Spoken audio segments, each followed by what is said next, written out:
Assalamualaikum warahmatullahi wabarakatuh. Di video pembahasan kali ini, saya akan menunjukkan kepada teman-teman penggunaan modul order yang ada di dalam aplikasi ModuFusion. Silahkan teman-teman pilih modul order. Maka setelah itu teman-teman akan menemukan halaman utama dari modul order. Dan seperti biasa, ketika teman-teman menemukan limit data di bagian bawah ini, silahkan diatur terlebih dahulu limitnya, lalu keluar dari modul untuk menyimpan pengaturannya. Kemudian setelah keluar, silahkan masuk kembali ke modul order. Untuk menampilkan daftar orderan yang kita buat sebelumnya, silahkan tekan tombol View Order List. Oleh karena di sini saya belum membuat orderan, maka halamannya akan kosong. Untuk membuat list order, kita bisa memilih dengan dua pilihan. Kita bisa melakukan order kepada supplier tetap yang kita miliki dengan menekan tombol Order from Supplier. Atau jika toko kita tidak memiliki supplier tetap dalam memenuhi stok produk yang akan kita jual, maka kita bisa memilih tombol Order Place Manual untuk melakukan proses order secara manual. Di sini saya akan menunjukkan cara melakukan proses order kepada supplier tetap yang kita miliki. Silakan tekan tombol Order from Supplier. Setelah halaman supplier order terbuka, langkah pertama yang harus kita lakukan adalah menentukan tanggal untuk kedatangan produk yang akan kita order ke supplier di bagian Order For. Lalu kita berikan tenggang waktu kepada supplier untuk mendatangkan produk yang akan kita order di bagian Expired.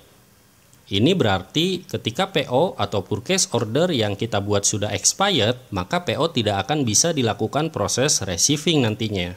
Selanjutnya, silahkan pilih supplier yang akan kita tuju untuk melakukan proses order di bagian Select Supplier. Setelah suppliernya sudah kita pilih, selanjutnya kita tinggal menekan tombol Create Order. Maka nantinya akan ditampilkan list produk yang dijual oleh supplier tersebut. List produk yang ditampilkan ini merupakan list produk yang sebelumnya sudah kita buat di dalam modul supplier, seperti dalam video sebelumnya yang sudah saya bahas dan dijelaskan. Maka dari itu, bagi teman-teman yang mengikuti video penggunaan aplikasi ModuFusion dari awal step-stepnya, seharusnya sudah dapat memahaminya dengan baik. Setelah list produk supplier ditampilkan, maka kita tinggal memilih produk apa saja yang akan kita order ke supplier. Jika ada produk yang tidak akan kita order ke supplier, kita bisa menghapusnya dengan menekan tombol Delete. Dan untuk memasukkan jumlah quantity yang akan kita order, kita bisa memasukkan nilainya di bagian kolom quantity. Perhatikan, pada saat kita memasukkan jumlah quantity yang akan kita order, kita dapat melihat parameter lainnya seperti stok yang saat ini tersedia, unit produk yang akan kita order, harga beli, dan juga harga jual. Dengan parameter yang ditampilkan ini, diharapkan nantinya teman-teman bisa mengambil langkah yang tepat untuk melakukan proses order produk kepada supplier. Kemudian, jika misalnya kita ingin mengetahui informasi dari supplier yang akan kita tuju, maka kita tinggal menekan tombol Details, lalu kemudian tekan kembali tombol Details. Maka informasi dari supplier ini akan ditampilkan. Dan kita juga bisa melebarkan halamannya seperti ini. Data yang ditampilkan ini juga bisa kita salin, misalnya ke dalam Notepad, dengan cara seleksi semua datanya dengan menekan tombol Ctrl+A di keyboard. Kemudian salin datanya dengan menekan tombol Ctrl+C. Lalu tinggal pastekan saja ke dalam Notepad. Kemudian, jika seluruh produk yang akan kita order kepada supplier sudah ditentukan, selanjutnya tekan tombol Order. Nah, jika sudah berhasil, lalu kita coba tampilkan list order yang baru saja kita buat dengan cara menekan tombol View Order List. Perhatikan, pada kolom status, PO yang baru saja kita buat, kini statusnya menjadi waiting. Dan pada bagian kolom Approve, belum memiliki data di dalamnya. Apa artinya? Artinya adalah PO yang baru saja kita buat masih menunggu persetujuan lanjutan sebagai syarat bahwa PO ini sudah sah untuk diterbitkan dan boleh diteruskan kepada supplier. Nah, untuk proses lanjutannya, untuk mensahkan PO yang baru saja kita buat, maka harus dilakukan sebuah proses yang dinamakan Order Validation. Sebelum lanjut, saya akan menjelaskan skema alur order di dalam aplikasi ModuFusion. Dalam sebuah proses bisnis, seorang owner tentu harus mengontrol penuh aktivitas bisnisnya, terutama ketika toko yang dimiliki sudah memiliki beberapa karyawan yang bertanggung jawab untuk masing-masing tugas yang diberikan, termasuk dalam melakukan proses order produk kepada supplier. Jadi seorang owner harus mengontrol setiap order yang dibuat oleh karyawannya, agar proses order tetap dapat dikendalikan dan dapat berjalan atas persetujuan dari owner. Saya akan berikan sebuah gambarannya. Katakanlah toko Anda memiliki beberapa karyawan, lalu seorang staf melakukan proses order. Maka proses order yang dibuat oleh staf tersebut akan dikirimkan kepada owner untuk ditinjau. Apakah orderan yang dibuat tersebut disetujui atau tidak? Nah, proses itulah yang disebut sebagai order validation. Dengan proses order validation tersebut, nantinya owner dapat mengoreksi data order yang dibuat oleh staff, seperti menambahkan produk lain yang harus diorder, mengurangi quantity order, atau menambahkan quantity order. Dan ketika owner sudah memutuskan disetujui atau tidaknya orderan tersebut, maka hasilnya akan kembali ditampilkan di dalam order list yang dapat dilihat oleh staff. Nah, dengan demikian diharapkan alur proses bisnis yang dijalankan dapat terpantau dengan jelas dan rapih. Dan untuk proses order validation akan dijelaskan di pertemuan berikutnya. Untuk saat ini kita fokus dulu ke pembahasan tentang modul order ini. Order manual digunakan jika toko kita tidak memiliki supplier yang tetap. Dan untuk membuatnya silakan tekan tombol order place manual. Dan seperti biasa, tentukan tanggal PO untuk kedatangannya di bagian order for dan juga tanggal kadaluarsa dari PO di bagian expired. Nah, berbeda dari proses order kepada supplier yang jauh lebih ringkas, proses order manual ini teman-teman harus mengisi detail suppliernya seperti nama supplier sampai dengan email. Dan jika ada bagian yang tidak perlu diisi, maka teman-teman bisa memasukkan strip. Di sini saya akan coba mengisi data suppliernya terlebih dahulu.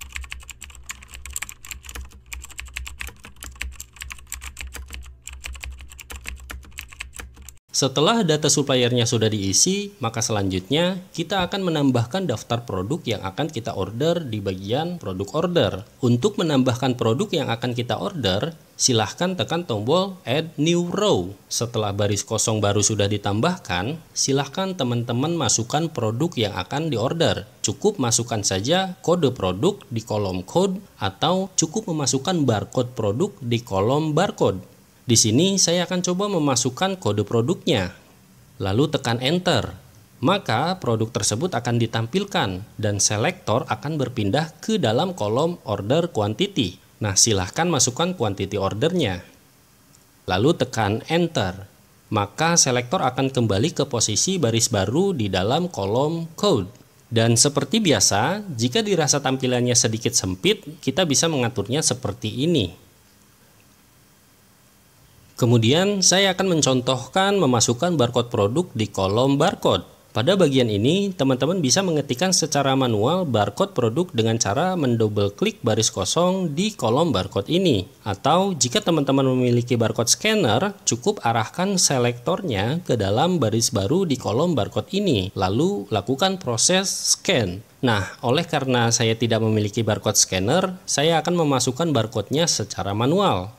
Lalu tekan Enter. Maka selektor akan kembali mengarah ke kolom order quantity. Kemudian silahkan isikan kuantitinya. Lalu tekan Enter. Maka selektor akan berpindah ke dalam baris baru di kolom barcode. Kemudian teman-teman bisa menekan tombol Delete untuk menghapus produk yang tidak jadi untuk diorder. Sedangkan tombol Clear Row digunakan untuk membersihkan semua data produk yang kita buat. Kemudian setelah semua datanya sudah diisi, pastikan untuk tidak menyisakan baris kosong. Karena jika ada baris kosong di dalam produk order ini dan ketika kita menekan tombol order, maka akan menampilkan pesan seperti ini.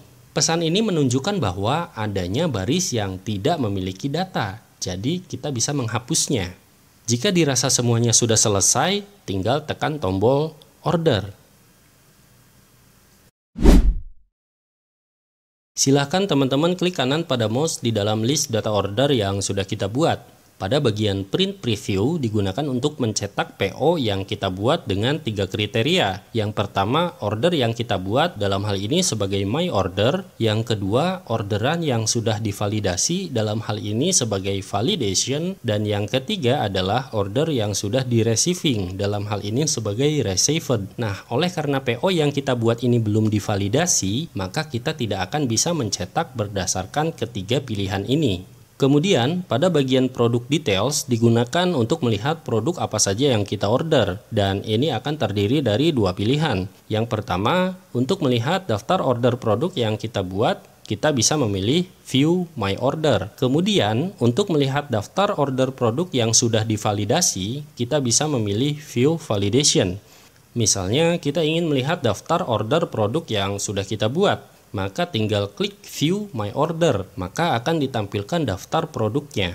Untuk mengeluarkan area produk list ini, silahkan tekan tombol Close saja. Selanjutnya, pada bagian Supplier Details, digunakan untuk melihat detail supplier dari PO yang sudah kita buat.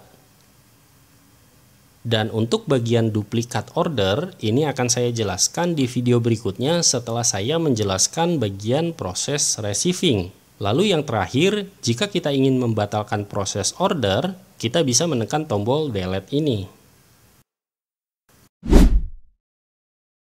Dalam bisnis retail, ada beberapa proses penting yang biasanya melibatkan ordering, receiving, warehousing, displaying, dan yang terakhir adalah selling. Ordering yaitu membeli barang langsung ke produsen atau grosir, receiving yaitu menerima barang yang telah dipesan atau telah kita order sebelumnya, warehousing yaitu menyimpan barang di gudang sebelum dipajang di toko, kemudian displaying yaitu memajang barang di toko untuk dilihat oleh konsumen, dan yang terakhir adalah selling yaitu menjual barang kepada konsumen akhir.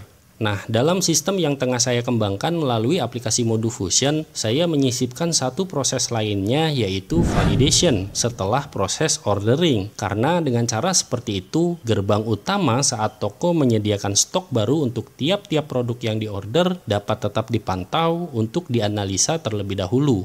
Proses-proses ini membantu bisnis retail beroperasi dengan efisien dan memastikan bahwa produk yang tepat tersedia bagi konsumen pada waktu yang tepat juga. Namun, perlu diingat bahwa proses yang tepat dapat bervariasi tergantung pada jenis retail dan juga produk yang dijual.